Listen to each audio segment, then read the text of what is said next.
BJP এই নির্বাচনে যেহেতু ফ্যাক্টর নয় মুর্শিদাবাদ কেন্দ্রে, সুতরাং একটা অংশ যারা গিয়েছিল যে তৃণমূলের থেকে অতিষ্ঠ হয়ে যে তৃণমূলকে সরাতেই হবে এবং তোমরা বাম বা কংগ্রেস পারবে না, তারা বিজেপিকে দেখি 56 ইঞ্চির ব্যাপার ছিল, এখন 56 বা 356 কিছু না, মানুষ বিশ্বাস করছে বাম এবং কংগ্রেস একসঙ্গে হওয়াতে তারা এই বিকল্পটাকে তারা বিশ্বাস করছে, ভরসা পাচ্ছে এবং তারা তৃণমূলকে হারাতে পারছে।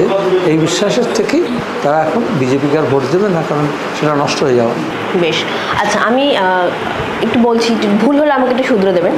আপনি 2004-এ কলকাতা উত্তর পূর্ব থেকে জিতলেন সেই সিটটা, তারপরে কলকাতা উত্তর হলো 2009 আপনি সেখানে দাঁড়ালেন এবং সুদীপ বন্দ্যোপাধ্যায় ডিলিমিটেশন হয়ে গিয়েছিল, উত্তর পূর্ব উত্তর পশ্চিম দুটো মিলে এক হয়ে গিয়েছিল, একটা অংশ দক্ষিণে চলে গিয়েছিল।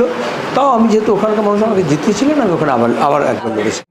আসন্ন লোকসভা নির্বাচনে রাজ্যের প্রতিটি প্রান্তে বামফ্রন্ট প্রার্থীদের